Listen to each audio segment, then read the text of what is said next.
राजा दिलीप अपने गुरु के पास जाते हैं और गुरु के पास जाकर कहते हैं, हे गुरुदेव,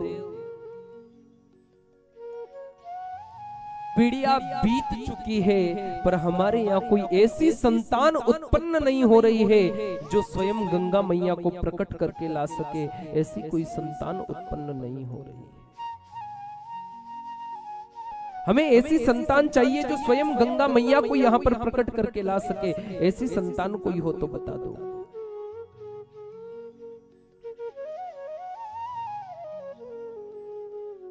गुरुदेव ने राजा दिलीप के हाथ में नंदनी गौ माता की रस्सी पकड़ा दी कि जाओ, ये ले जाओ इस गौ माता को, और गौ माता को ले जाकर इसकी सेवा करना, इसको दिन भर तृप्त रखना, ये भूखी नहीं रहनी चाहिए, और इसी के फल स्वरूप तुम्हारे यहाँ पर संतान पैदा होगी। जाओ।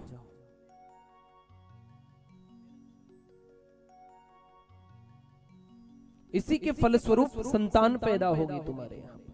ऐसी संतान जन्म लेगी गौ माता की कृपा से कि तुम्हारे यहाँ पर गंगा मैया का अवतरण होगा। राजा दिलीप सेवा करने लगे। रोज प्रतिदिन उठ करके गैया मैया को स्नान करवाते थे, गैया मैया के चरणों को पकारते थे, गाय माता के चरणों को पकारते थे।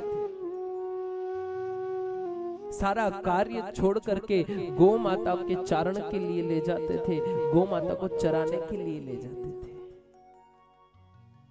और जब गौ माता को चराने के लिए ले जाते थे, गौ मैया की इतनी आनंद से सेवा करते थे। दोनों पति और पत्नी मिलकर के गौ मैया की अच्छे से सेवा करने लगे। और जब गौ मैया की अच्छे से सेवा करने लगे,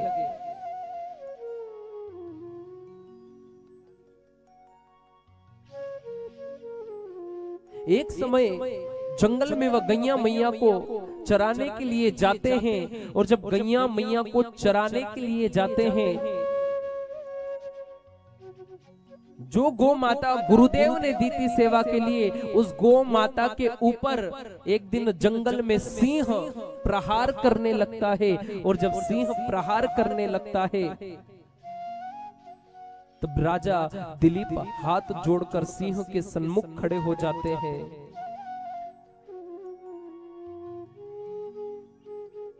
क्या पुण्य था वो जो एक हिंसक जीव एक प्राणी के भावों को समझ रहा है।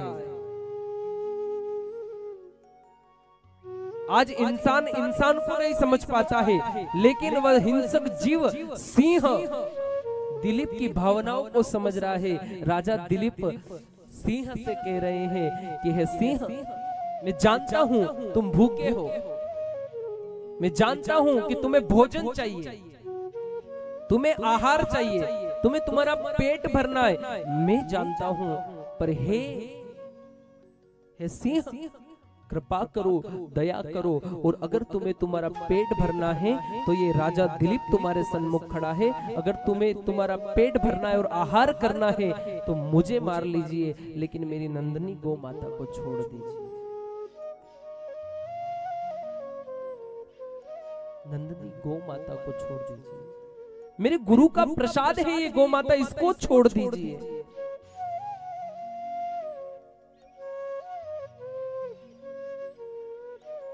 एक हिंसक जीव मनुष्य की भाषा को समझ रहा है। आज इंसान इंसान की भाषा को नहीं समझ पाता है। वो क्या पुण्य होंगे राजा दिलीप के कि एक सिंह उनकी भाषा को समझ रहा है, और नतमस्तक होकर के झुक करके सिंह के सामने बैठ जाते हैं और कहते हैं, सिंह, अगर आहार करना है तो इस शरीर का कर लेना, इस देह का कर लेना, पर मेरी नंदनी गौ माता को कुछ नहीं होना चाहिए, इसको छोड़ दो बस। नतमस्तक हो गए, आंखों से अश्रुधाराएं बह रही है।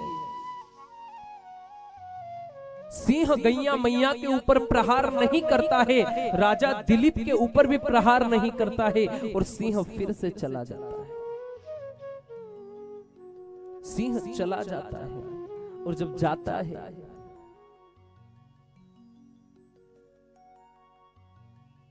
राजा दिलीप शीश उठाकर देखते हैं तो सिंह नहीं है, गैया मैया सुरक्षित खड़ी हुई है, नंदिनी गौ माता।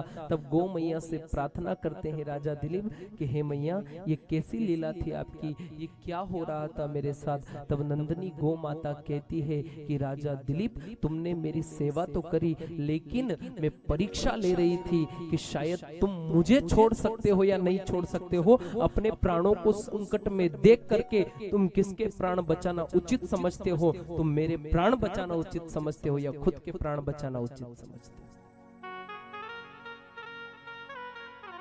हे राजा दिलीप, तुम्हारी भक्ति से, तुम्हारी सेवा से मैं प्रसन्न हूँ, तुम्हारी भक्ति और सेवा से प्रसन्न हूँ। जाओ, तुम्हारे घर ऐसी संतान होगी, ऐसी संतान होगी कि तुम्हारे कुल का उद्धार कर देगी और गंगा मैया को प्रसन्न करके लेकर आएगी। वही गौ माता का फल, वही गौ माता के फल स्वरूप राजा दिलीप के यहाँ पर भगीरथ जैसी संतान का प्राकट्य होता है। भगीरथ जैसी संतान का